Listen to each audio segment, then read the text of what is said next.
Good morning students, कैसे हैं आप सब।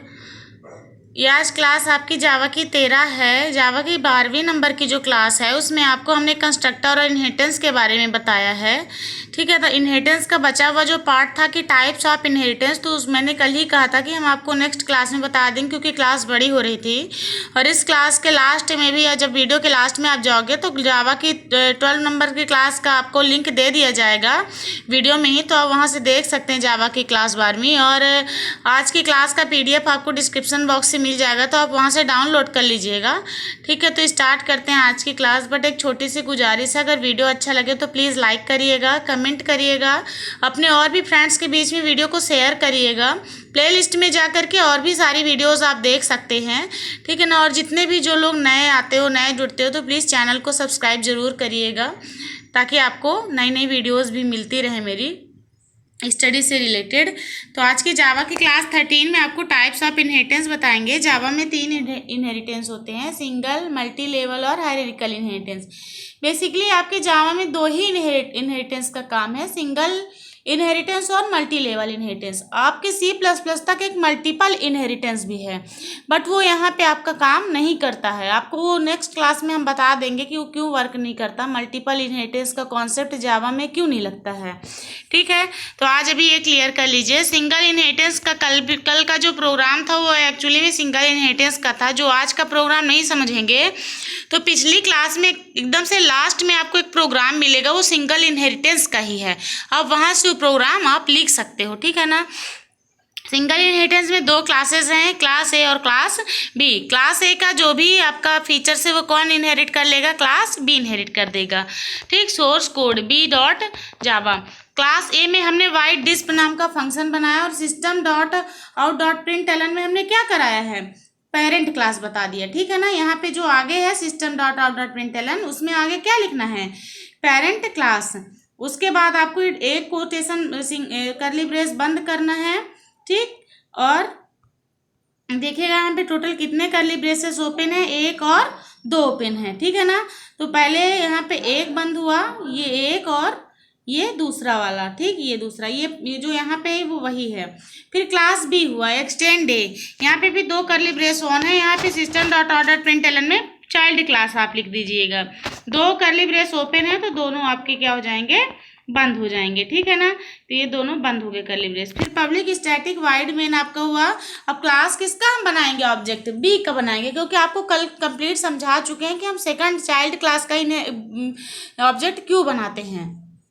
ठीक, तो बी का ऑब्जेक्ट बनाया, B OBJ equal to new B. अब ओबीजे के थ्रू ही हम पहली क्लास का भी हमने क्या किया, डिस्क को एक्सेस कर लिया। और शो किसका था, दूसरी क्लास का फंक्शन था। यहाँ पे देखिए बी में है, क्लास बी में शो बना हुआ है, तो दूसरी क्लास का फंक्शन था, तो यहाँ से हमने शो को भी कर लिया एक्सेस। तो यहाँ पे दोनों आपको आउटपुट दिखा दिया, पेरेंट क्लास और चाइल्ड।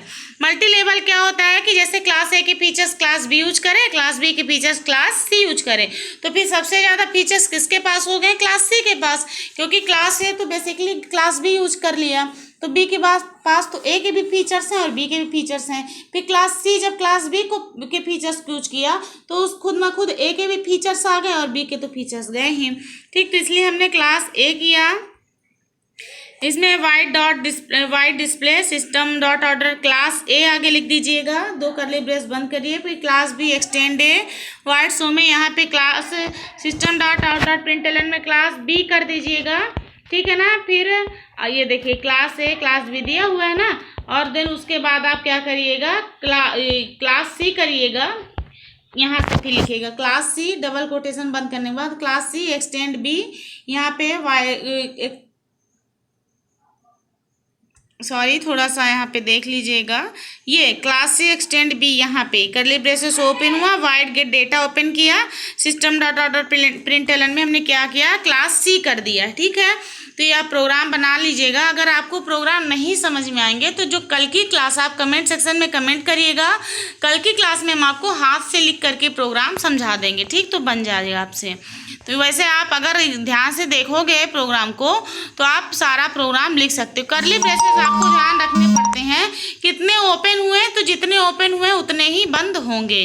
तो ये देखिए, आपने जब इसको एक्सेस किया, अब क्लास सी का हमने सी का ऑब्जेक्ट बनाया और obj.disp किया, obj.show किया और obj.getData कर दिया। तो सारे से आपका सी के थ्रू क्या हुआ, सारे एक्सेस आपके हो गए। तो यहाँ पे आपको तीनों का आउटपुट आराम से दिखा दिया, class A, class B, class C. ठीक है। हायरार्किकल इनहेरिटेंस में क्या हुआ कि एक ही क्लास के फीचर्स अलग अलग क्लासेस यूज करें, है ना, उनको एक दूसरे क्लास से कोई वो नहीं है, बस एक ही क्लास के फीचर्स वो तीनों यूज कर लें। तो इस तरीके से हायरार्किकल होता है। तो इसका प्रोग्राम देखेगा। आप देखिए, एक टॉपिक है आपका मेथड ओवरलोडिंग। मेथड ओवरलोडिंग क्या होता है, जैसे हमने क्लास बनाया, ठीक है ना, सिंपल सी बात है, क्लास बनाया, क्लास के अंदर हमने 3 मेथड बनाई, 3 फंक्शन बनाए और तीनों फंक्शन का नाम एक ही हमने रखा। जैसे अपने ही कॉलेज देखिए, जैसे क्लास में 3 बच्चों के एक नाम हो सकते हैं, होते हैं, लेकिन अब आप पहचानते कैसे हो, अगर तीनों का नाम एक ही हो गया कि मोनू मोनू मोनू, ठीक है ना, अब तीनों का नाम मोनू है, आप कैसे जानोगे किस मोनू के बारे में बात करना है, मतलब है ना, किस मोनू को पुकारना है, किस मोनू को कॉल करना है, क्योंकि फंक्शन को कॉल करते हैं हम मेन फंक्शन के अंदर, ठीक है, मेथड्स को कॉल करते हैं। तो कॉल करते समय अब देखिए वहाँ पे फिर पहचान कैसे होती है, उनके सरनेम से होती है, ठीक, कि तीनों के सरनेम अलग अलग हो सकते हैं, इनके सरनेम सेम हुए, उनका रोल नंबर, एनरोलमेंट अलग होगा, तो कुछ ना कुछ पहचान मिल जाती है, कुछ ना कुछ अलग रखना पड़ता है। उसी तरीके से मेथड ओवरलोडिंग में एक ही क्लास में जब एक नाम की मेथड एक से ज़्यादा बार बनाई जाए तो वो कहलाती है मेथड ओवरलोडिंग। बट वहाँ पे क्या होते हैं, हम जितनी बार मेथड बनाते हैं उसी नाम की, हम प्रत्येक बार मेथड का टाइप और मेथड में आर्ग्यूमेंट की संख्या को बदल देते हैं। एक ही क्लास में जब हम एक से ज़्यादा मेथड एक ही नाम की बनाते हैं तो वो मेथड ओवरलोडिंग कहलाता है। और मेथड ओवरलोडिंग में जब मेथड हम बनाते हैं तो प्रत्येक बार हम मेथड का टाइप और उसके आर्ग्यूमेंट की संख्या को बदल देते हैं, ठीक है ना। तो ये आपका मेथड ओवरलोडिंग हो गया, ठीक। अगर फॉर एग्जांपल अगर आप क्लास के अंदर सेम सिग्नेचर के 2 मेथड बनाए हैं तो क्या होगा, एम्बिगिटी एरर आ जाएगा, क्योंकि कंपाइलर समझ नहीं पाएगा कि हमको किसे बुलाना है, किसे कॉल करना है। तो चाहे उनका रिटर्न टाइप अलग हो या ना हो, इसका मतलब रिटर्न टाइप से मेथड ओवरलोडिंग का कोई संबंध नहीं है, ठीक। तो ये एरर आ ही जाएगा। तो इसलिए क्या करते हैं, हम अलग अलग करते हैं। जैसे सिंटेक्स हुआ, class name, data type, function name, ठीक, ये एक फंक्शन हुआ। फिर डेटा टाइप, फंक्शन नेम वही है, लेकिन यहाँ पे देखिए एक आर्ग्यूमेंट दे दिया, पहले वाले में हमने कोई आर्ग्यूमेंट नहीं दिया, खाली रखा। दूसरे वाले में हमने क्या दिया, डेटा टाइप वेरिएबल, 2 आर्ग्यूमेंट। तीसरा भी वही किया, तो यहाँ पे देखो 2 आर्ग्यूमेंट पास कर दिए, ठीक। तो इससे क्या होगा, कंपाइलर हमारा समझ जाएगा। ये आपका हो गया। अब एग्जाम्पल देखिए, जैसे क्लास एग्जाम्पल में इंट ऐड लिया, इंट ए भी दिया, ठीक है ना, ये प्रोग्राम बनाया, रिटर्न ए प्लस बी किया। फिर दूसरी बार देखिए ऐड ही लिया, लेकिन अब यहाँ पे फ्लोट यूज कर लिया, ठीक, तो फ्लोट ए और बी दे दिया, रिटर्न ए प्लस बी। अब तीसरी बार देखिएगा आपका कैर ले लिया, कैर एड, तो उसमें कैर ए बी दिया, रिटर्न ए प्लस बी, ठीक। इस तरीके से समझ में आया। अब पब्लिक स्टैटिक वाइड मेन में आपने क्या किया, यहाँ पे एग्जाम्पल क्लास का नाम है इसलिए example OBJ equal to new example, OBJ dot add. अब देखिए पहला ऐड जो था वो इंटीजर वैल्यू ले रहा था, तो 4 और 6 दिया। दूसरा ऐड क्या ले रहा था, दशमलव वाली वैल्यू ले रहा था, तो 3.4 दे दिया, 6.1 दे दिया, है ना, ये पॉइंट है बीच में। तीसरी वैल्यू क्या ले रहा, कैर ले रहा, तो ओ दे दिया और के दे दिया। तो जब कंपाइलर आपका कॉल करेगा तो आपको वैल्यूज़ के बेस पे वो समझ जाएगा कि आप किस वाले फंक्शन की बात कर रहे हो और डायरेक्ट उसी फंक्शन को कॉल वो कर देगा।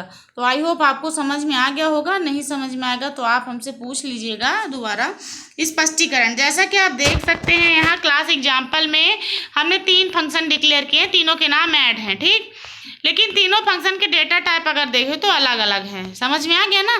तो इसी तरीके से आप बनाइएगा प्रोग्राम घर में और सीखिएगा। नहीं समझ में आएगा तो आप मुझे कमेंट सेक्शन में बताइएगा, ठीक है। मिलते हैं कल की न्यू क्लास में न्यू टॉपिक के साथ। Bye bye.